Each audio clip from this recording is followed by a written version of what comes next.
Warning! Certain portions of the audio which follows may at times sound slightly cubist, for lack of a better word. This is entirely due to technical irregularities beyond the conscious control of the podcasters. And yet, given the textual focus of this week's episode, we wonder whether these irregularities might not be considered, from a certain perverse perspective, fortuitous accidents. In any case, we thank you in advance for your patience and understanding. Enjoy the show, and let us know what you think in the comments. Texting. Texting.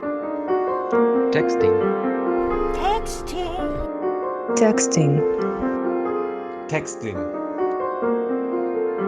Texting. Texting. Texting. Texting. Texting. Texting. Mark, Will, and Tomek present Texting. Hello, all you textual deviants, and welcome to another episode of Texting. I'm Mark Will in Taipei, where we are anxiously awaiting a typhoon. And I'm Tomek in St. Petersburg. Not Moscow anymore. Nope, the relocation is complete, and so for the time being, that should be the consistent intro. The summer tour is over. Okay. You're not interested at all in the typhoon here that may I am. I'm sorry. engulf Tell me about this little island? Please tell me about this typhoon. It's not a big deal. It's a seasonal thing. Happens pretty much every year. I don't even think it's going to hit. Maybe it'll scrape the northeast coast. We'll probably get some heavy rain, and that's about it. Okay. I was more intrigued by Taiwan shooting down some Chinese drones. Are we allowed to talk about that? Has that happened? Yeah, that happened a couple days ago. Really? Yeah. I didn't even know. That shows how seriously we take it here. Yeah. No, I don't want to get into that right now. Okay. That might be an interesting episode for another time, but I feel like there are more important topics to discuss at this moment. Sure. For example, this week I myself have called an audible. At the end of the last episode, we were talking about the possibility of doing something on the topic of drugs, either Gore Vidal's essay on drugs or the Michael Pollan docu-series on psychedelics.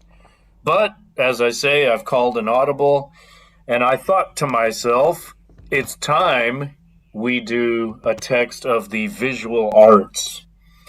As listeners may recall, the tagline of this podcast is, "All art is a form of literature." That is a quote from Fernando Pessoa. So we want to put that to the test today. Is it true? All art is a form of literature. Can we read any text as literature, any artistic production as literature, and in particular, a text of the visual arts? Can we do that? And the particular text, visual arts text that we're going to look at today, and I chose this almost randomly. I'm not really sure why I chose it. Maybe we can find some subconscious reason as we're discussing it. But the text is Picasso's Weeping Woman, a very famous painting. And before we talk about all the art historical issues, I'm sure I know some things, you know some things.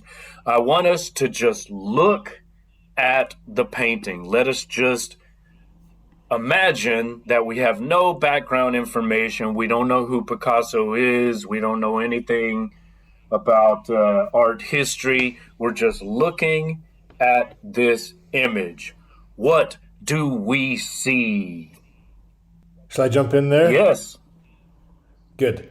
First of all, I like the way you're approaching this, so I want to commend you on on demanding that we first have a very visceral and spontaneous reaction to the painting. I think in the days leading up to this, I've been so focused on research, even if it's been fairly minimal, that I haven't allowed myself the space and the moment to really do that, so that actually I'm having my first real life true encounter with the text right now as I look at it, particularly under the kind of ground rules that you lay. So I think that the disturbing aspect of the painting, of course, I think would stand out for your average viewer, whether I'm average or not, right? So there's the anxiety and the torment, particularly in the eyes and the mouth, the kind of crookedness of the mouth, the twisting of the typical features in terms of the way that they've been broken and separated. But I think that, the most immediate thing I notice is the distress on the face. Yes. So we can go a lot deeper than that, but the first thing would be, the... Well, you're saying you're registering a feeling of disturbance and... right. I don't know, can we say alarm or concern, or it's just you just have a disturbing feeling? Yeah, I mean, I think it's more immediate than like disturbing. It's, I mean, more immediate than there was another word you used before you said disturbing. I think it was another D word, but either way, it's more immediate. Like, this is pain that's happening right now. It's very active. Yeah, in the moment pain, I would say. Mm-hmm. Like, it's. I guess I'm trying to like stress that there feels like this is capturing a moment of like motion, right? This is not someone who's been in pain for a week or 2 weeks. This is like something. It's happening now. It feels you like, said it's exactly, like it's exactly, present. exactly. Is it because of the tears that we can see, those stylized tears? Or, I mean, am I even looking at tears, or are these fingernails like on her right hand? Well, it looks like that's a tear coming from her right eye. It's on our left, of course, and that's a tear coming from her left eye. But then next to the tear on the right eye, her right eye, we've got some fingernails, right? That's a hand, isn't it? I mean, this is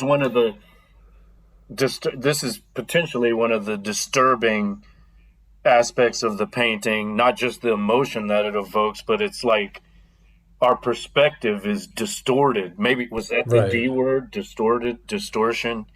I mean, Maybe. we're sort of. How about displacement? There's another D word for you. Mm-hmm. Deconstructed. I mean, it's Detached. detached. Deformed. I've got a G word too that occurs to me as I wonder if it's the same one. Has always Let's see if occurred it's to the me. same one as I've got in my mind. Well, this word has always occurred to me as I've seen this. Grotesque. Grotesque, that's what I wanted to say. And that was one of the first words I wanted to use in the pod today. Well, okay. I mean, if it's grotesque, what does that do to the emotional impact? Because when something's grotesque, can we take it completely seriously? I mean, does that diminish the tragedy or the tragic aspect or the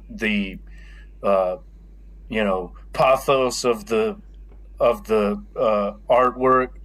Like, does that change in any way the feeling or the emotion that we experience? I think it's a really smart question, and I can see many instances in which that would have the potential to somewhat diminish or trivialize the raw suffering. But I think maybe other things at work in this painting. Maybe it's the fact that it's a woman, or that some aspects of the painting represent a more like innocent beauty, whether it's the flower or the hair. So I think that it's not grotesque enough to kind of to really cloak the pain. I mean, I think the pain is still very much present and like in a way that evokes our sympathy. Okay, I would agree with that, but is there something, I don't know, when something is grotesque, does it cross over into being cartoonish? Is there something about this? I mean, because obviously this is not an example of realism. It's a very abstract, almost caricatured image, right? So what effect does that have? Does it diminish? I mean, I understand you're saying it's still very powerful, but how does it affect it? Does it heighten it? Does it heighten the pathos? Does it accentuate that feeling of despair or disturbance? I think yes. Okay. I think, and again, I want to honor your request that we stay with the text and not go into kind of Picasso in a larger context. We can get to that later, but for Sure. now, yeah. But I would just say that yes, this type of experimentation, this type of artistic experimentation, offers another glimpse into what it means to be human, and is in many ways more potent than a realistic representation would be, because in that jaggedness, we really feel how broken someone is. And so that's so interesting, actually, because this shows something that maybe we wouldn't have, if we hadn't seen a painting like this before, we wouldn't think it's possible. And so I think it's very interesting because of that, the fact that, whoa, it's like, I don't know, it's like if we saw something that was completely alien to us, whether it was like a new animal or something on another planet, and it suddenly provoked something, a part of us that maybe is inside of us that we didn't really know was there, something like that. So yeah. Well, there is something almost alien about this, or it resembles like an exotic species of animal. But you said there were two words you mentioned there that caught my attention: jagged and brokenness. And as I'm looking at this, the lines are triangular, especially around the face. Right.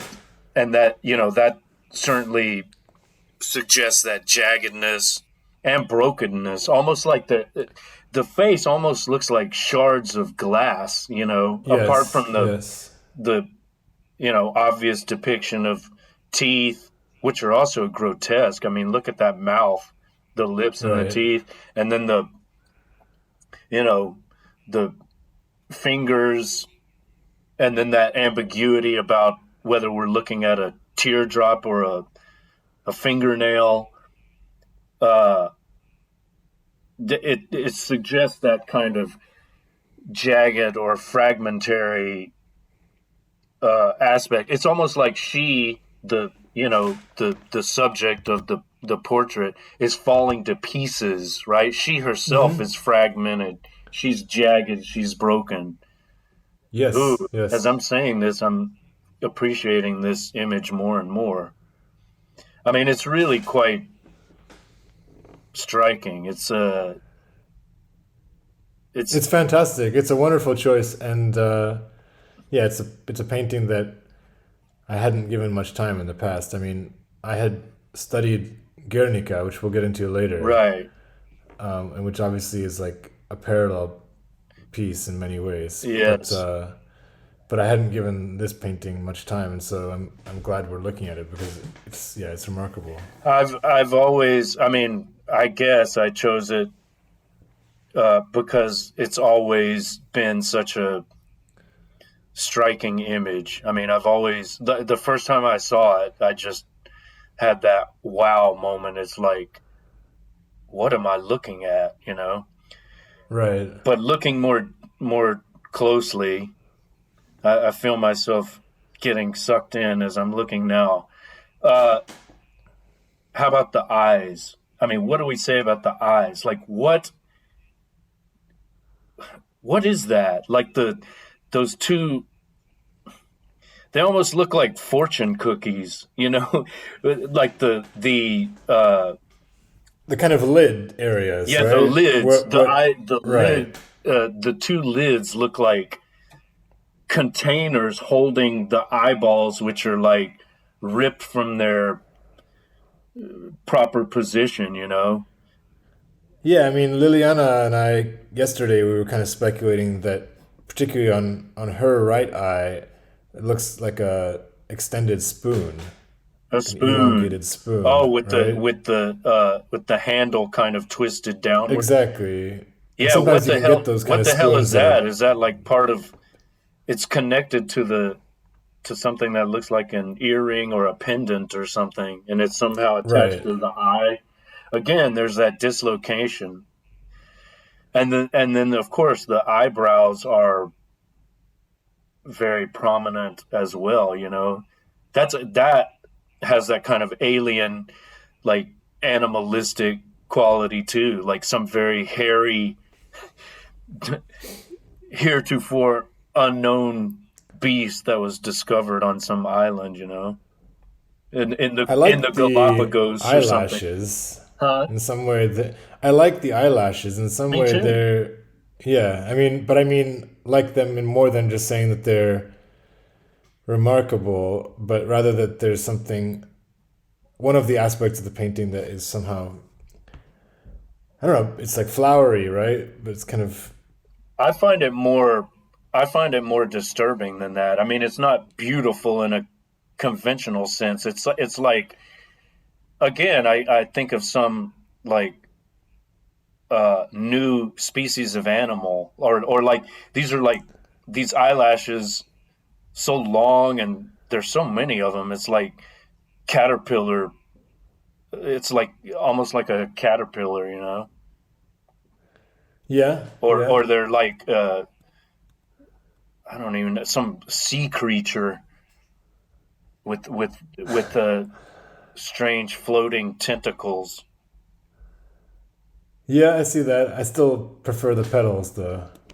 Yeah, you see them more like flowers. That's fine. Yeah. Okay, you mentioned the hair. That is also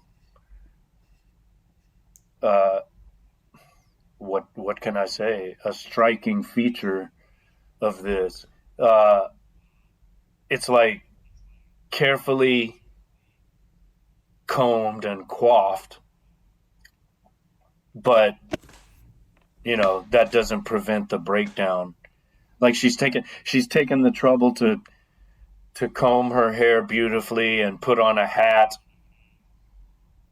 but that doesn't prevent the breakdown from happening. Right, and I guess you could say that the hair looks. I mean, it doesn't look especially healthy, does it? Because of the color? Maybe, or like maybe someone whose hair was really thin would kind of. You'd be looking at these like individual strands, like rather than more of like a thick, you know, where you wouldn't necessarily be separating it into strands. No, like I see. Yeah. Well, that's true. You could imagine this hair on someone who's like in an insane asylum or something. But it also looks Right. like it's been recently combed, Yeah, So sure. I guess there's a certain ambiguity there. How about color? And I do want to say, like, again, I want to honor the guidelines, but I do think it's interesting just to throw out that the previous owner of this painting, before, I think his name was, I don't know if I should even bring that in, but Roland Penrose, okay? He sees this as an illustration of optimism. So I wonder if we could even look at it still with those primary eyes, still with like a now we're looking at it now type perspective, but it might be interesting to look for the optimism as well in the painting, Well, in the Can we sense find that, that? any artistic creation represents optimism. It's a kind of triumph of the spirit. Almost said triumph of the will, but that has certain bad connotations. But it's it represents some kind of achievement or overcoming of something, even if it deals with something horrific or tragic or whatever. So Right, but he does have very concrete in the text reasons. Like he alludes to the flower on the hair, and he compares the hair to flowing rivers. And then finally he says that there's a bird on the ear sipping the tear away. a bird Just on the something. ear. Okay. I mean, I can see like kind of like a bird head, right? In the middle of the ear. Oh, yes, I Which see. you could see as an earring as well, or Right. some kind of pendant. I'm not sure if I see the bird sipping the tear though. Yeah. I wouldn't have But thought that- of that, but okay. Yeah. What about color? I mean, to me, these are beautiful colors. The red, the green, the blue, the yellow.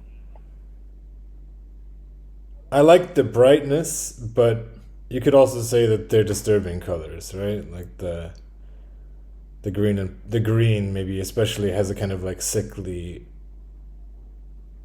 nauseous sense, like especially since the green is placed in the left hand. Yeah, I mean, you don't really your face isn't green when you're feeling particularly great, right? There's some purple in there too. Yeah.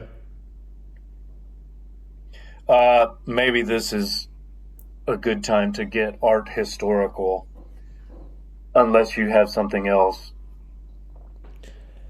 In terms of just like the immediacy of the painting. Yeah. Well, I think Go ahead. is the fact that that's a handkerchief like quite evident? Because I mean, It looks like she's, jabbing her face with a shard of glass. If it could look like that. I mean, I see it also as a handkerchief, but it's like the most angular, jagged handkerchief ever made. yeah, because I guess I'm wondering like if I hadn't read about the painting, whether that would be obvious to me or not, and if I didn't have any context. Well, what Yeah. else would it be? She's That's what I'm trying to- clearly crying, weeping, and so But even that, the most obvious tears is what, under her left eye, Yes. directly under her left eye. Yeah. Is that the most obvious tear? yeah. Yeah, I guess that's the most obvious tear. But besides that, I don't see obvious tears because the other things could be fingernails. Right. Although if so, the fingernail is like poking her right eye. But yeah, there's definitely ambiguity there. Yeah. And that would be, if it's anatomically correct, that would be 5 fingers. There are 3 up there at the top, then there's 1 below it, and then 1 at the very bottom on her right hand. The one Right. that's basically white and blue. Right. with some black, as opposed to the left hand, which is green, and is apparently not anatomically correct, is it? I see 3 fingers. Am I missing one? Yeah. On the left The hand? left hand, I see 3 fingernails, 3 fingers. Right. Well, then you see the thumb, or no? You think that's the thumb from the right hand? I think that's the thumb from the right hand, but maybe not. Yeah. Maybe not, actually. Yeah, maybe the finger, that probably is the right hand, isn't it? So why is the color different? Is it because it's underneath the handkerchief? I don't know. Yeah, that could be the thumb of the right hand, actually. I don't know. It's so distorted, hard to say. But what else? We talked about color. I guess in terms of where do you think the pain is most directly located? Because I just tried covering the eyes with my hands, Mm-hmm. and if I do that, and if I just look at this mouth, then it could be more just the grotesque, or it could be like anger, or this woman could be cursing something, shouting at a child. But then once you add the eyes, and now if I look just at the eyes, if I cover the mouth, I'm just looking at the eyes now too. The eyes seem really vulnerable. Exactly, and really, yeah. Oh, I had not done that before. I'm covering the mouth, looking at the eyes. The eyes are full of despair and like emptiness and hopelessness. right. And then there's more of an angry vibe when you just look at the mouth. Although that Right. That could also the line between sorrow and rage is often not clear. Sure. But yeah, it's almost like she's spitting the handkerchief out of her mouth with those grotesque teeth, Yeah. Oh yeah, the eyes are really desolate. And it's interesting, that little blue mark on the right eye, because you can't tell if that's like a intentional or not. I mean, or is it like a smudge? I mean, I know maybe it seems ridiculous to like assume that could be a mark, but it's hard to know why that little blue spot is there. Well, I don't know. Maybe the printout I'm looking at is too fuzzy, but it looks like you can see the tears in the eye too, like they're welling up. Mm-hmm. But if it's a smudge, that would lend itself to that interpretation, because the eyes are filling up with tears. They're welling up. Wonder what it says, that the dimensions of this particular painting are 61 centimeters by 50 centimeters, 23 inches by 19. So I'm just wondering what this would look like standing next to it. 23 inches. I guess it's about the size of a regular human face. A little bit bigger, maybe. Right? A little bit bigger, 23 inches. Yeah, so it's going to be a little bit bigger than a face. I'm just, because like if I zoom in right now, for example, like how much, what would I be able to see, right? It would be pretty zoomed in if I was standing right up close to this painting. Okay, we're getting into some... Sorry. No, it's okay. I think it's time. To do that. Okay. I don't know if I've seen this in person or not. Where is it? I didn't even look that up. This is at the Tate Modern in London. So Okay. yeah.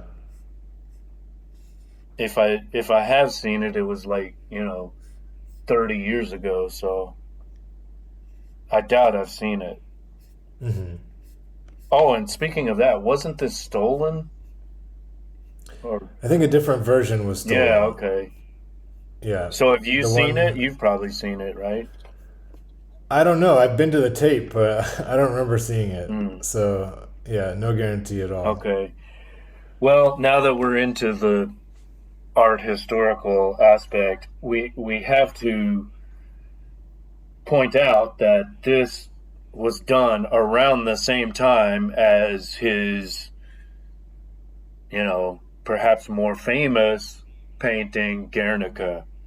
Right. And we can see some similarities, but to me, the most obvious difference is the use of color, right? Mm-hmm. So what you wanted to say something about Guernica, so go ahead.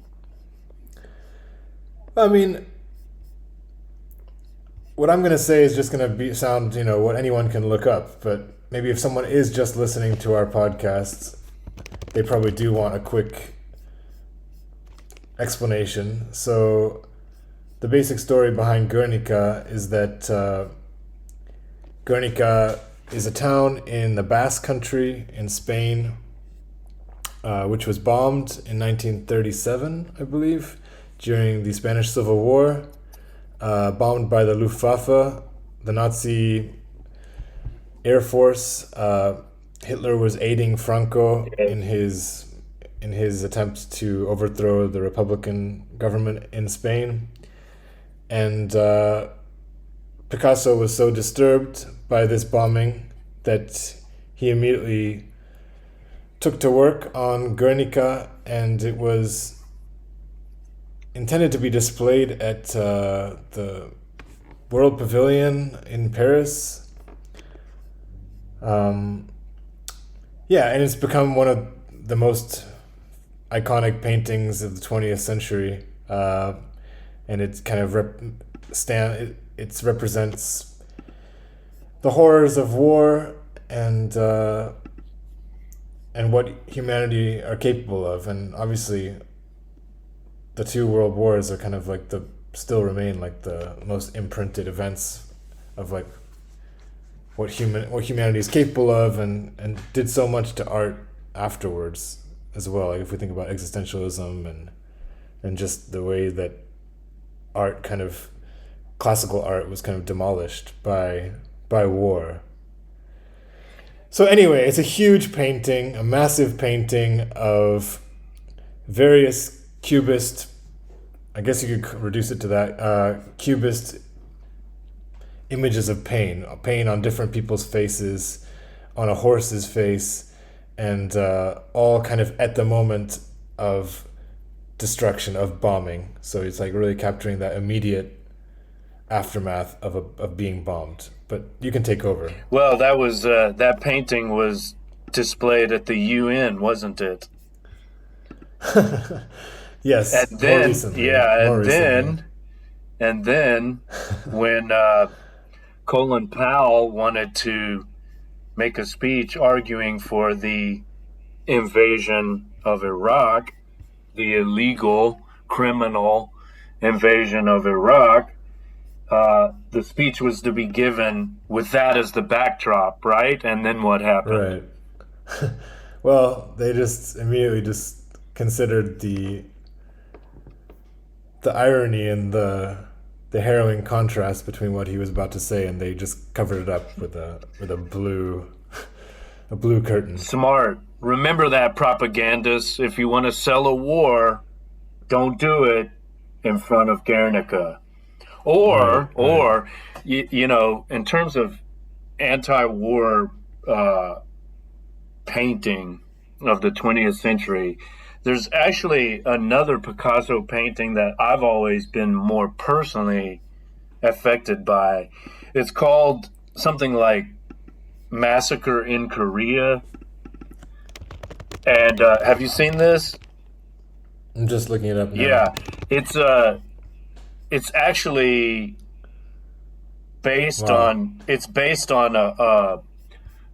a Goya painting of an execution, but the imagery is it called Massacre in Korea in translation? Yeah. So the imagery there to me is even more powerful and striking, and I don't even remember. I keep saying striking. I'm being struck.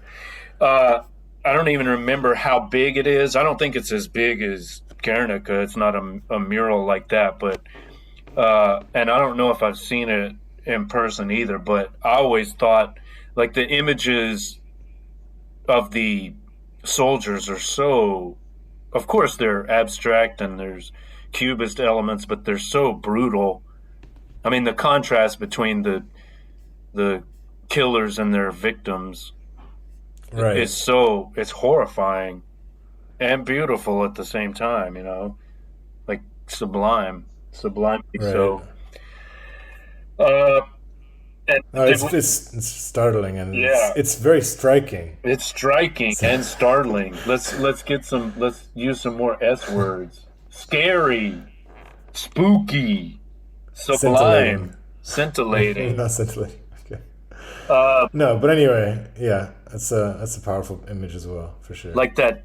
There's like, I'm not looking at it now, but there's like a sword and a gun that looks like a fucking alien, you know, spaceship or something, or like a laser from the future. Yeah, and the legs are just these huge like clubs. So you got outreached. It's like the I'm talking about this as I'm not even looking at it, so it's all from memory, but it's like technology versus innocence, you know. Horrific.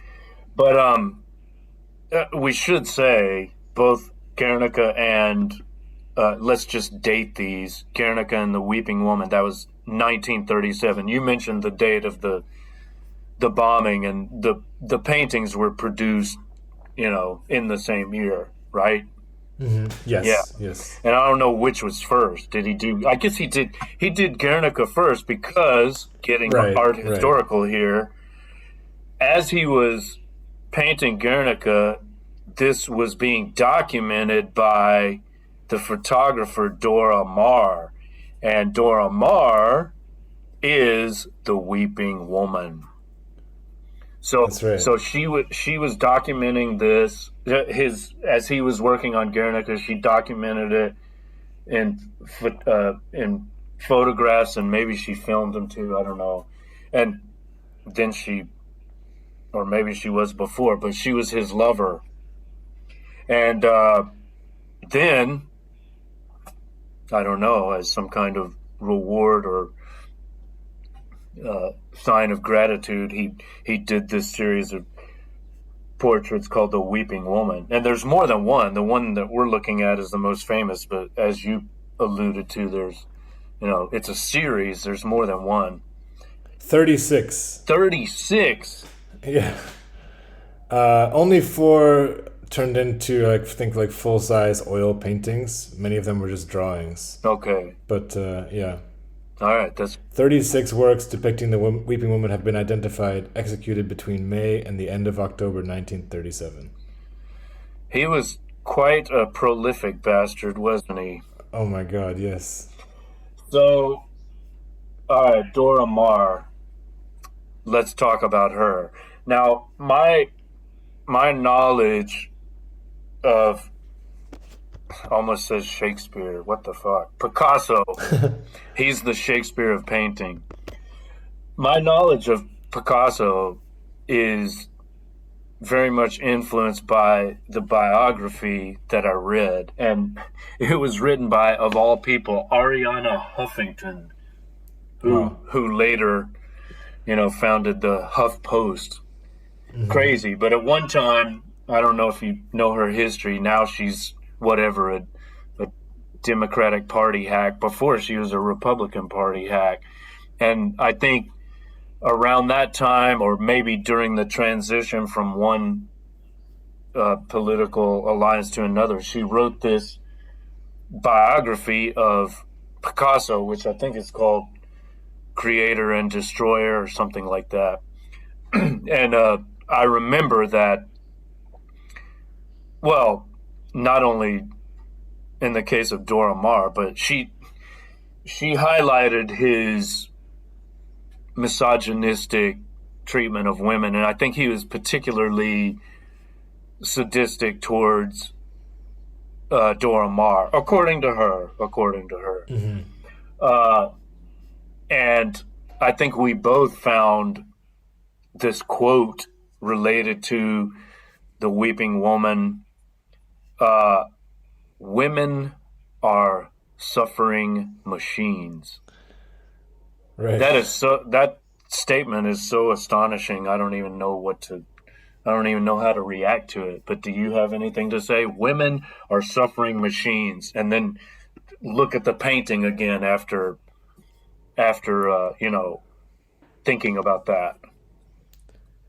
I mean, I have two immediate reactions. One is like not to glamorize suffering or to, give myself a victim complex, but I definitely often feel like a suffering machine more than my female partners. So that part doesn't resonate. But if we look at it in a more noble sense, and if we trace it to like the Virgin Mary, or more specifically in the Spanish context, Mater Dolorosa, which means like the crying woman, mm-hmm. and which is like a really important iconic representation for Spanish art and for Spanish people. So then I think, or if you think about mothers in general who create organizations, who protest during war and like will do candlelight vigils and will, when we see that image of the feminine responding with suffering to kind of often masculine enforced pain and war, hyper masculinity, macho bullshit. Right. So I guess the machine thing is not very positive. So if we're looking at the quote itself, I think it's a bit dismissive, right? I don't know. I mean, calling someone a suffering machine doesn't really call out the nobler aspects of suffering, does it? Well, but doesn't it fit with this Cubist perspective, which is kind of a dehumanizing way of looking at the world, isn't it? To some extent, it emphasizes like geometrical qualities. I think that's very true, but we also both kind of agreed and admitted that this particular painting was extremely effective at evoking our sympathy. So sure, but it's like Burroughs' description of the human as the soft machine, like you can't deny the mechanistic aspect of the human. Mm-hmm. But there's also the softness, empathy and other qualities associated with that. I guess it just seems like Picasso resented her. Well, I think so. I mean, there's something contemptuous about the depiction here. There's you could call it misogynistic or depiction in the words, I would say. Like if we read the whole quote, it says, "For me, she's the weeping woman. For years I painted her in tortured forms, not through sadism and not with pleasure either, just obeying a vision that forced itself on me. It was the deep reality, not the superficial one. Dora for me was always a weeping woman. And it's important because women are suffering machines." Although I should also note that there are a couple like ellipses in this quote, mm-hmm. So it would be interesting to know what who knows what was taken out. Well, do you believe that there's no sadism involved? I think Ms. Ariana Huffington would disagree. She sort of emphasized that destroyer aspect of the creator. That's interesting. And it's maybe also good to add this response from Maar. She disliked the portraits that Picasso created of her and stated, "All of his portraits of me are lies. They are Picasso's. Not one is Dora Maar." That's a very important You know, that's a very important comment to take into consideration. It doesn't necessarily detract from our enjoyment of the piece. I would say it enriches it, you know, because it's like, there's another thing to consider when viewing this. And let's consider that, what I just said. Is that true? I mean, we tried to just look at it, but we were tempted all along to consider the historical context, the biographical details.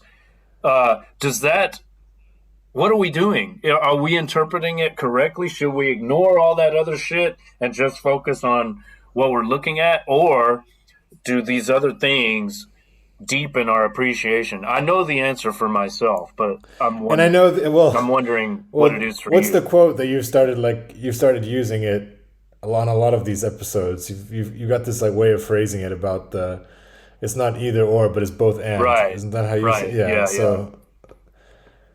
Yes. Well, but if it's both and, then that means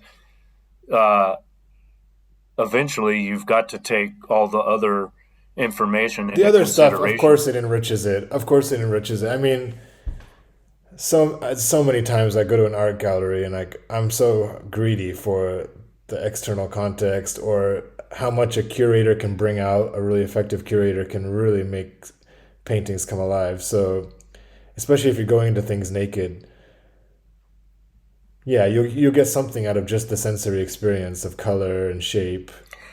I mean, I'm the same way.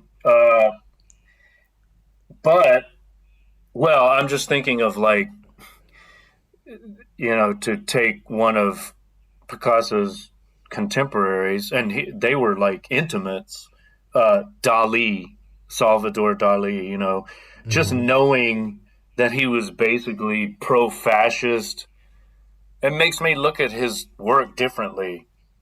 You know, like I start to see fascistic elements in his paintings, you know. It's like Orwell said, well, he's a great draftsman, but he's a shitty human being and he's a political moron or whatever, you know. Yeah. Maybe I'm reading too much into it, but just knowing what I know about him makes me look at his stuff differently. On the other hand, I agree with, you know, Philip Roth's statement that art, he's talking more about literature, but let's say art in general is not a moral beauty pageant, you know, like you can still appreciate the artistic productions of people that you find personally objectionable in some way, or loathsome or contemptible or even like despicable. Of course. I think the last person who wants to like cancel art. Yeah. I think that's important to point out. But getting back to the Huffington bio, there was one image recurred throughout. She basically considered Picasso to be like Krishna playing his flute and surrounded by a train of gopis or cowgirls. So Picasso was like the Pied Piper in a way, leading all of these women to their doom in a way. I don't know if that can you tease out this image a little bit more for the listener and maybe or for me, like what exactly is going on around Krishna? Well, Krishna, he's a Hindu god, right? And I think in his younger days he frolicked with these gopis or cowgirls. And he had a magic flute that he played, and that attracted them, and I don't know, then he banged them. But what's the destroying aspect? Well, I don't know. That might be a bit of a stretch. I think she was applying that Well, to I mean, there's Picasso. obviously a lot of like destruction, like tied to Hindu, Yeah, but certain I Hindu mean, gods. So that's not Krishna is not Shiva, right. I think it was more like he was able to enchant women, and then he sort of took advantage of them and then discarded them when he was done with them. I think that's what she Right. would say. But yeah, I was looking that story up again today, and apparently when the cowgirls were bathing in the river or whatever, he stole their clothing. So it's kind of like youthful pranks. But it's kind of like another analog would be Dionysus and his Bacchae, right? Like he's just a very charismatic god that has perhaps shape-shifting ability and musical ability, artistic ability, and then these women become like fanatical, devoted followers. So I think she was trying to say that Picasso had this effect on women, and she would say that he exploited them for his own purposes and then moved on to another one. What's the word when someone is like all consumed by something, like mentally, like Obsessed? yeah, but I just wanted to say, like, in terms of he's someone who, we talked about how proficient he was earlier a little bit, or how prolific he was in terms of like just giving one tiny example, like how many weeping willows, how many weeping women, Is how many that weeping the women he flower on the produced. hat, the willow? I don't know. But he was obviously just ridiculously prolific throughout. I mean,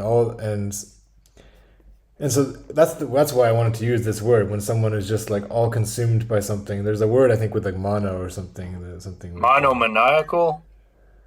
Maybe, but if it's either way, he was just creating art, right? I mean, and then so I just wonder how much space he had in terms of like empathizing for these women he was with. Maybe that just wasn't even his state of mind. He was just, I'm making my art, and now I'm hungrily pursuing this beautiful woman, but he just didn't have time for too much like reflection, Yeah. Because it was just like, I'm just creating. I don't know. That's the impression I get. Because how would you have enough mental space to do all this? Well, he was very ambitious, that's for sure. Yeah. I mean, he was destined for that in a way. Like he was groomed for that. His father was a painter and an art instructor, and then. But I want to take back some of the stuff I just said too, because I know that, for example, the blue period early on is meant to be significantly inspired by grief. So I don't want to suggest that he's not someone who's like massively sensitive or affected by things. I mean, obviously the painting that we're talking about today is like chiefly considered now. I mean, we're talking about Dora Maar now, but the kind of common critical response to this painting is that it's an extension of the Guernica painting and meant to represent just the suffering that the Spanish people were undergoing at this period in history, and then extending onward to World War II. Okay, but right, so it's the suffering. It's just human suffering. Okay, but let's look at this misogynistic angle. Have you seen The Pissing Woman? I mean, this is The Weeping Woman, 1937. Much later, towards the end of his life, he did a series of paintings called The Pissing Woman, and it's just like the most crass. You can look it up. They're amazing paintings, actually, but they're really emphasizing the crass, earthy qualities of women in particular, but you could say humanity in general. Interesting. Yeah. So I think this is an example. This is often cited as an example of his, misogynistic streak, which is, it's there. You can't say that's an impossible interpretation. Mm-hmm. I was thinking about other Picasso paintings that might move me more than the Weeping Woman. I mentioned Massacre in Korea. That might be my favorite Picasso painting. I don't know, but there's also one called The Dream, which is a depiction of a woman, an abstract depiction. But that's this is a classic. I bought Liliana earrings with this image on them. That's more lyrical, still abstract. Yeah, absolutely. Very sensual. Sensual, yeah. There's something of, I don't know, what, Cezanne or Matisse or something. It's not like hardcore Cubist. Right. Do we want to talk about Cubism at all, or is that... Sure, yeah. What do you have to say about it? And, full disclosure, with me being like a week into Picasso research and stealing stuff from BBC documentaries, but yeah, I mean, people credit this one painting in particular, Le Demoiselles d'Avignon. Yes, of course. Which, the Young Ladies of Avignon. Yeah. Originally titled The Brothel of Avignon. So this is often credited as the first Cubist painting, or the painting that showed what was to be. And so Picasso, up till that point, like many people, he'd been classically trained. There's the misconception, maybe from some people, that Picasso had not mastered the kind of more realistic painting, but he absolutely had as a very young man. Yes, and you can. I mean, the paintings from those earlier periods are proof of that. Like, right? It's like Velázquez, who was his master in a way. So one of them, right? Right. So there was some experimentation going on in terms of like the French Impressionists. There's no doubt that art had the capacity to change and is always changing.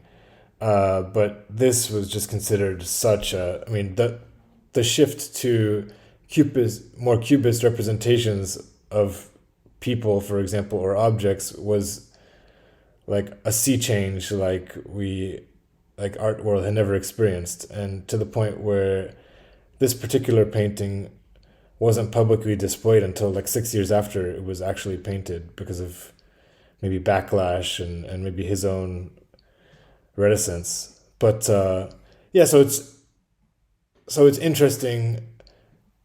First of all, just the movement as itself, as a movement of just a different way of looking at objects, and some people say that Cubism is a direct response to photography is growing prominence, because painters were saying, well, you guys, the photograph has clearly found a way to master realism. So kind of what's our duty now as a painter? What role can we fulfill? Well, we can do this, and you can't. We can show something in this really bizarre way, and that kind of gives agency back to the artist and gives power back to the artist. So that reminds me of some of the issues we discussed in episode 2, the holy moment, and like Thomas Bernhard's critiques of photography and film as being not reproductions of reality, but distortions thereof. But anyway, we don't need to rehash that. What else? Yeah, I mean, I guess just, do you have a visceral or more considered reaction or relationship to Cubism? Well, I think we touched upon. Like it? I think we touched upon that earlier. It's a distortion and a fragmenting of reality. I do like it. Yeah, I mean, of course, I think it was a necessary stage, and Picasso. But it's aesthetically quite satisfying. That's what I want to say. Right? Like some modern art movements, maybe just don't necessarily give us much like carnal satisfaction. Well, it depends. It depends on what we're talking about. I mean, sure. Not every Cubist painting is a masterpiece, and I was just going to say, like, Picasso is not responsible for this development on his own. There was also Braque, right? We have to give him some credit. Sure. Although he was, I don't know, it's hard to say, but maybe Braque's work is less interesting, more formalistic, whereas Picasso is using Cubism as just one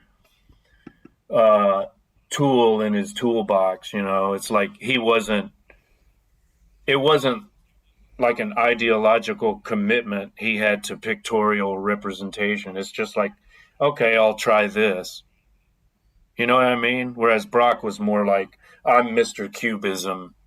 And I also feel like I don't want to give Picasso too much credit either. Like the idea that painting that we mentioned, The Young Ladies of Avignon, like that is the birth of modern art. That seems a bit over the top as well. I think so too. And as many people have pointed out, the influence of African art cannot be discounted either. It's not purely an example of Cubism, right? They're Cubist elements, but like the faces are based on African masks that he had seen in the museum. Sure. So there's kind of what they called a primitivism, and there was that movement of the so-called wild beasts. I don't know if that was before or after, but there was like an interest in the primitive, so-called primitive, right? Which is, I think, Cézanne was highly influenced by that, if I'm not mistaken. Okay. Well, I applaud all of that. I'm in favor of all that. And Cubism as well. And Cubism influenced the Dadaists, like one of the early Dadaist cabarets featured what they called Cubist dances. I don't know. I've never seen like what that is, but just imagine people like trying to dance in a Cubist manner. What would that look like? By the way, I wanted to retract my previous statement. I wasn't talking about Cézanne. I was talking about Gauguin. Gauguin. Okay, yeah, sure. Gauguin. Well, sure. That's of course. who I was thinking of. He went to Tahiti. Exactly. Yeah. I could plug a song of mine that's based on Gauguin, but I'll refrain from doing that. Too much self-promotion. Although maybe I should take a page out of Picasso's book. He would have pimped himself, so why shouldn't I? Rondo Polynésien. Check it out. All right. What else do we have here? How about personal connections to Picasso? We've both been, you told me earlier this week that you two went to the Museo Picasso Málaga, right? In Málaga, Spain.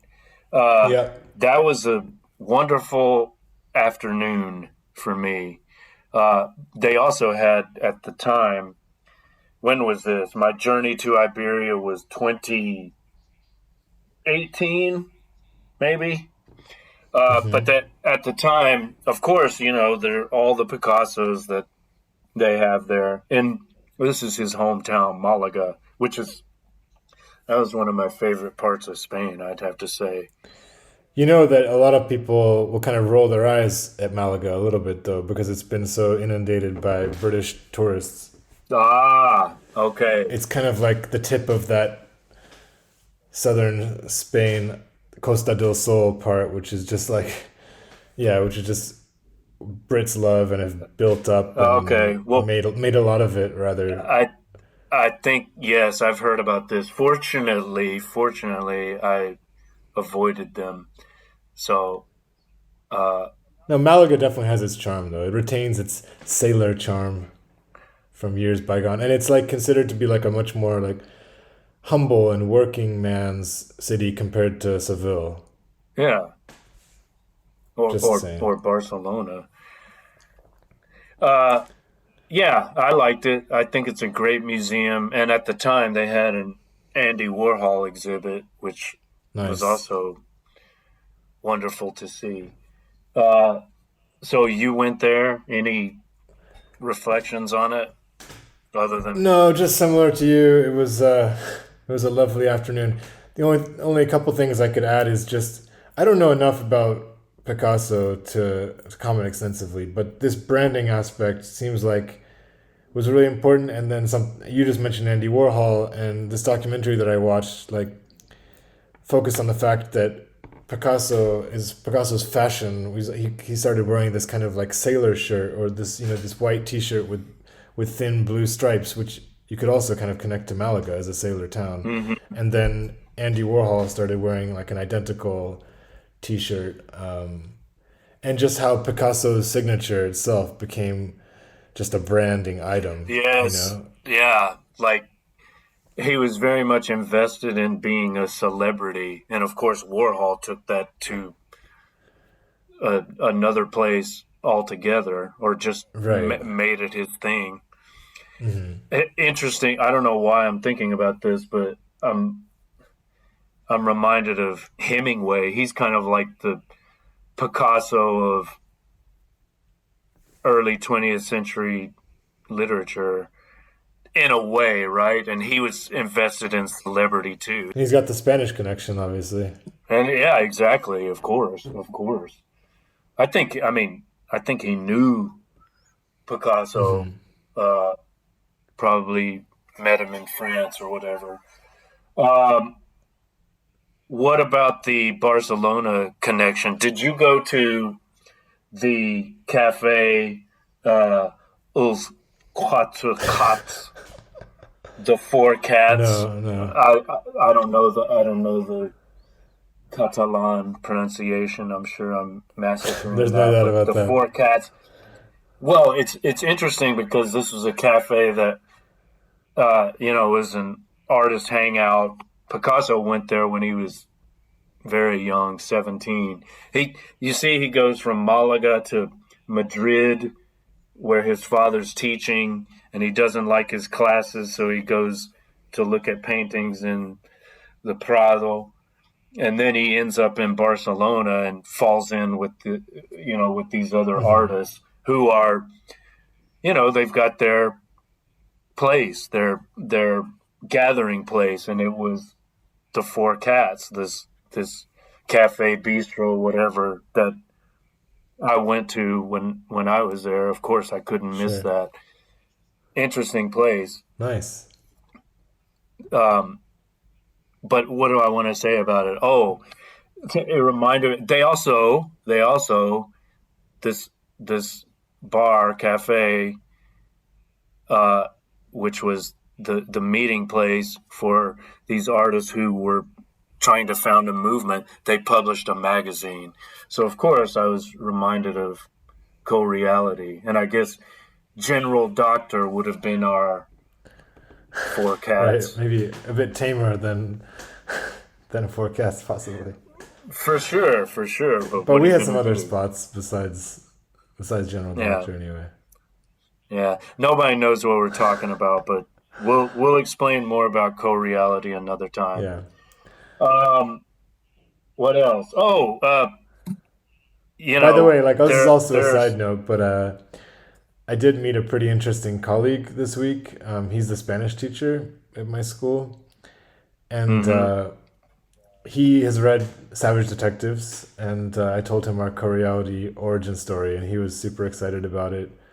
And he was really impressed that a white guy from America had read Bolaño, and because he said Bolaño is quite popular in Spain, but yeah. And also this guy won a national poetry award years ago and was given like a gift and a stipend by the King of Spain. So, and he wrote a 600-page novel last year. So I have some interesting characters with me at my new job, so maybe he could be someone we could ask to talk to or get some ideas from at some point. He sounded very interested in collaborating. Okay. Yeah. I'm open to that. Cool.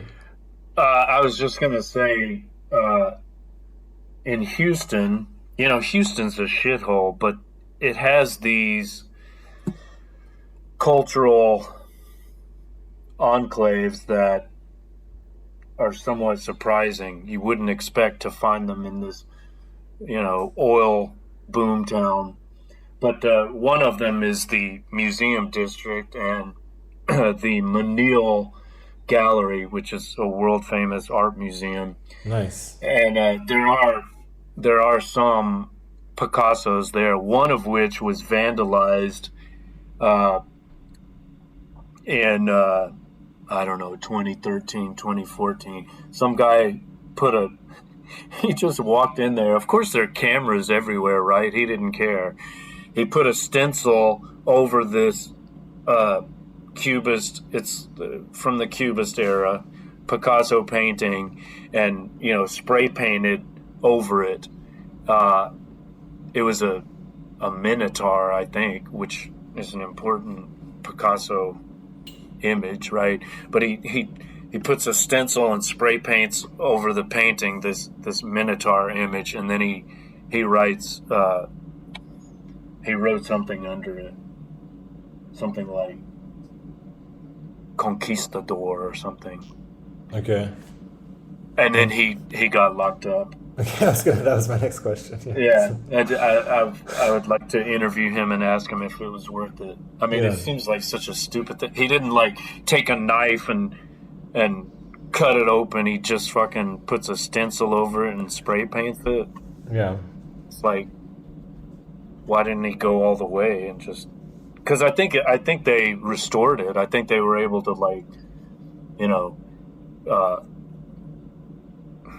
reverse the damage that he did to it, and I think it's still on display, but I haven't been there for a while.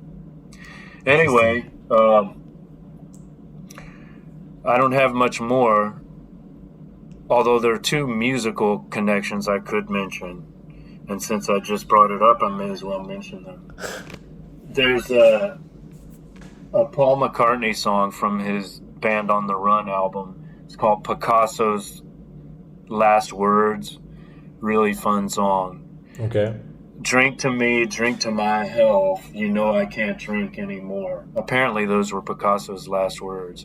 So soon after he died, McCartney was reading an article about it, and then he, according to Dustin Hoffman, who was hanging out with Paul and Linda at that time, he read the article, and that night in front of everyone at the party, he took out his guitar and just composed the song in front of everyone. They couldn't believe it. It was unreal. He just took the phrase, drink to me, drink to my health. I can't drink anymore. Those were Picasso's last words, allegedly.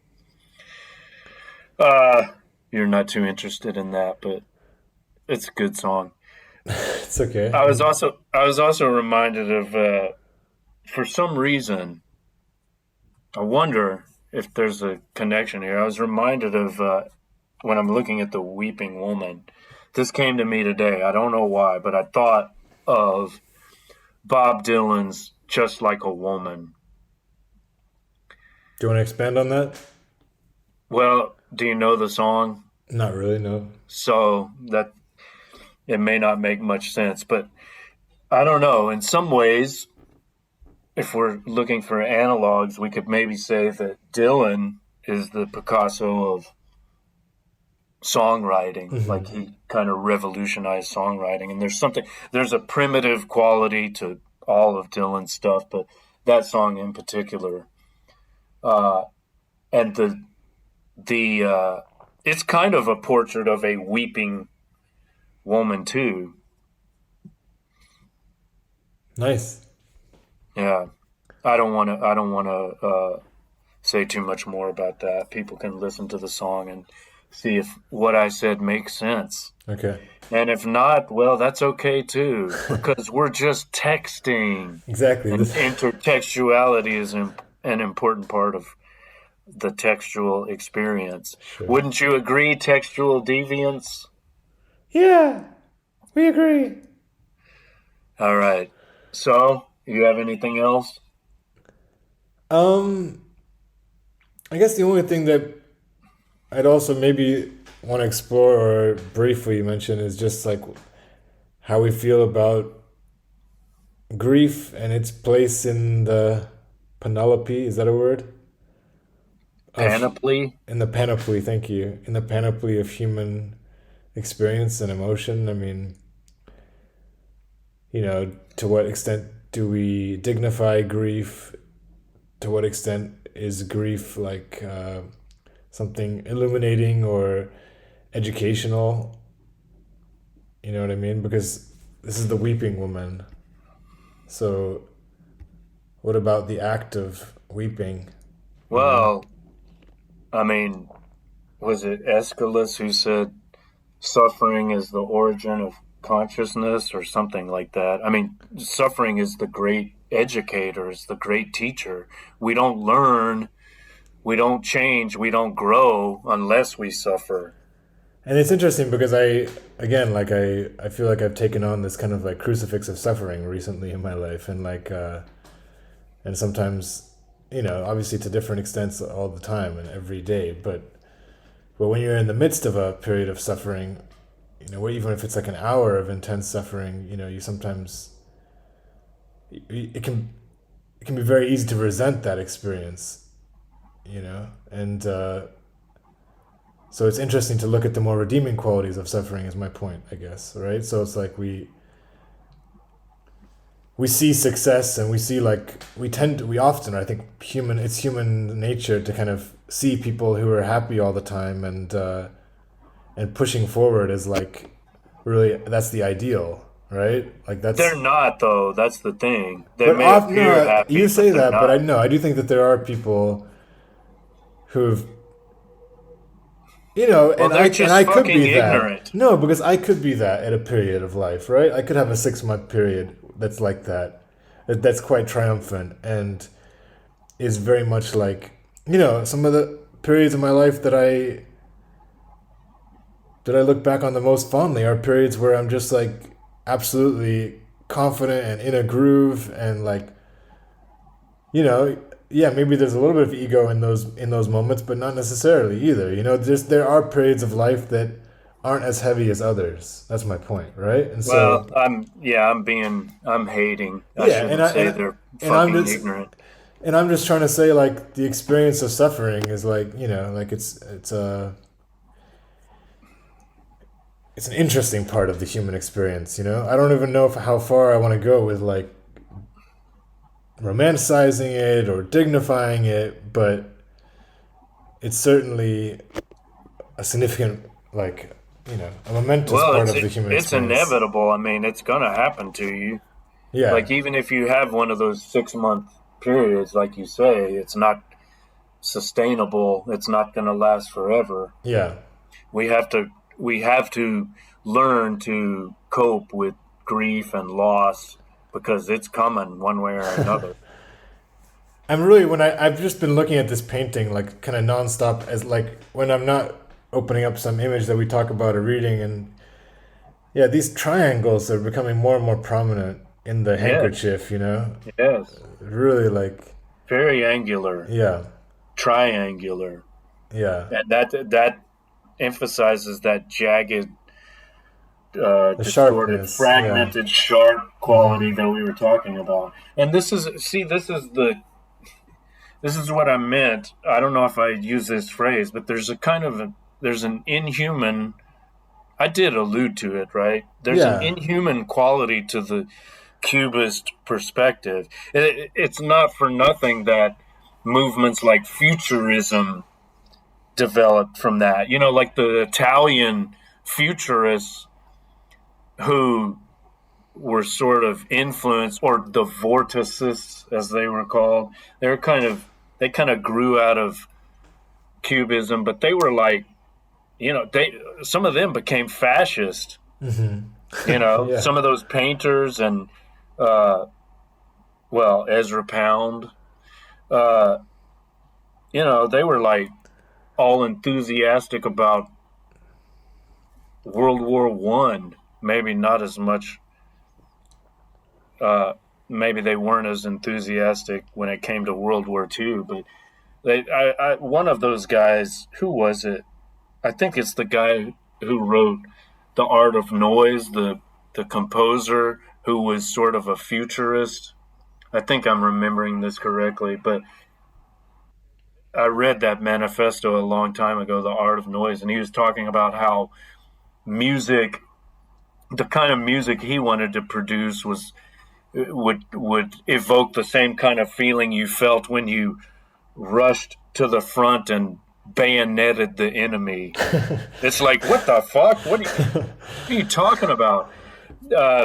So there's kind of there is that aspect of it, the mechanistic, dehumanizing quality. And it's good for depicting, like the brutes that are executing the innocents in like Massacre in Korea, but I don't know how subtle an instrument it is in depicting empathy and warmth. I mean, I agree, like, it's possible that it heightens it in some way, but it's definitely different. Like, it's quite a different feeling that's evoked by the weeping woman as opposed to, say, the dream, which doesn't have that angularity. Right. It's just it's really warm and sensual, as you say. And it's like, are we empathizing with her because of her immediate pain, or also because she's like disfigured? Right? And we're kind of feeling like, because I think it's partly because of that. Like she's broken. I think I answered my own question. That's the Dylan line that I remember. She breaks just like a little girl. Mm-hmm. She's broken. The female depicted in Just Like a Woman is also broken, like the weeping woman is. Poor woman. Suffering machines. Hey, I feel like a suffering machine myself. Okay, there you go. And a soft machine. Yep. It's not all angularity and knobs and buttons. We androids have feelings too. Yep. We robots have human qualities as well, although sometimes we try to hide them. And on that profound note, what are we talking about next time? Is it too early to say? It's too early. I started giving it some thought about an hour ago, and I reserve the right to call an audible as well. So let's save that. And but no doubt it'll be something super exciting if it's a Tomek choice, something totally out of left field. So get ready, people. No doubt. Until then. Yep. Peace and love, everybody. Stay strong. Bye-bye.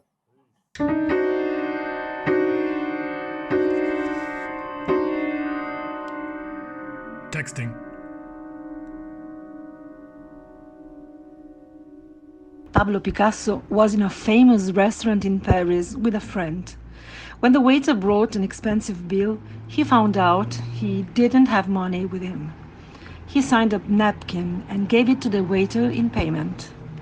The owner of the restaurant then asked Picasso to draw something together with the signature. He replied that he just wanted to pay the bill, not buy the whole restaurant.